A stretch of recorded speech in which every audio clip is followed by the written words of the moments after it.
Alright, party people. My name is Jeremy. This is Jamalai Plays Games. I want to move this back. Sorry about that. Um, I want to talk about a couple things that are cool in the game Shards of Infinity.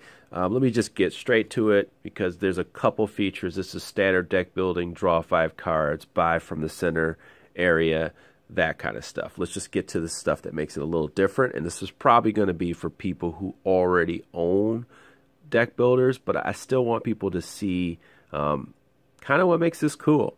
So a lot of card battle games, you could be fighting against something, trying to reach a goal. That's kind of Ascension like. But this one here, you're actually attacking each other. So they start with 50 health, they go down to 0, they can die. That's one of the ways the game can end. It also could end if you get to 30 mastery. This will start at 0 at the beginning of the game, but I'm going to put it right here. And the reason why that's important is how they interact with the cards. You can also exhaust this thing to gain a mastery every round, but you do have to pay one of these gems or crystals to help exhaust it. And of course, anytime it says exhaust, that really just means tap. Hashtag copyrights. We don't want to deal with that. But what does that do? So this right here is at a mastery level 18, and two of my cards from my regular deck to start the game use that as such, and this is a kind of thematic for the whole game. So instead of gaining 2, since my level's at 18, I can instead gain 4. All right. This is my Infinity Shard, and this is the reason why I would win the game if I hit 30 mastery. If you notice, when I'm at 10, I go to 3. When I go to 20, I get to 5. But when I hit here and you see that little infinity, that means I get to attack for infinity. It just basically obliterates everybody. So that's that. This also interacts with champions. Of course, champions generate every round. They stay with you. They do not protect you. They have their own health, but they do gain benefits for you. So this one gains 5.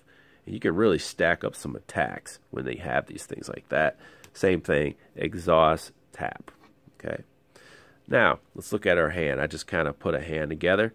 These defense cards are amazing. So, the way you would defend your character is using these defense cards. If someone attacks you for, let's say, 4, you can actually flip this and say, hey, I have a defense of 5. You know, that doesn't count. I'm good. Okay. So I love that little touch in there. The big one, the big kahuna here, outside of cards being played of the same type that give you bonuses, okay, so faction kind of based. So if you're playing another overgrowth ally, you get this additional benefit. Of course, you still get the 2 and whatnot. That's kind of normal, standard stuff, but I just wanted to show you that. You can buy from the market, and I'll bring one of these cards over to from the market to you. All right, this is Mercenaries, and Mercenaries are the kick butt part of the game. So you pay the cost for a mercenary. So let's say I have 3 gems. I get this benefit if I want to, or this benefit based on what I have. So I would get both of these benefits. I could pay the cost, and I can fast play it. And what that means is I can do this, get these benefits, and then I toss that under the deck. Okay, sorry. All right, and then I'll show you another one. Why don't I bring up another one up here? Okay, so this is a Wraith ally. I can play this for damage right away. So I'll do that. I put the 5 damage. I'll probably leave it right here so I know what I'm stacking. And then that mercenary, once again, will go under here. Now, I can keep this card and just put it in my discard pile for later. Okay, it's still just a card, but if I use that benefit, I actually want to, you know, I have to want to fast play this. Maybe I'm in the heat of the battle and I want to stack it up. I'll put that in there. Honestly, other than that, this is a standard deck builder. I think a lot of this comes from building synergy with your faction stuff, having a whole bunch of these. As a matter of fact, some of these, I mean, you can straight up have 3 or 4 of these together, and then you're just generating and fighting over and over again. You'll have all these champions. I'll bring this one over here. This is another mercenary.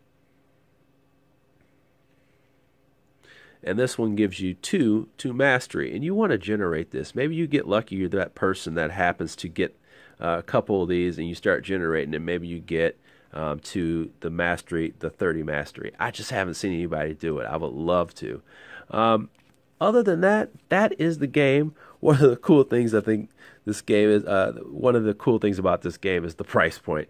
You can get it on CSI, I think, at $14.99, but the MSRP is $20. So it's a really good entry level to the game, to deck building. If you're into it or not, at least you'd find out for a very comfortable price. But those are all the selling points. The shards mechanic, the powering up, how the cards work together, and the big one is the mercenaries, because you can fast play them. And that's it. I hope you understand why this game is cool, and please continue to follow the blog. If you have any questions or comments about my videos, please, or Shards of Infinity, please let me know. I always like to have feedback. All right, brothers and sisters, take care, and have a wonderful day.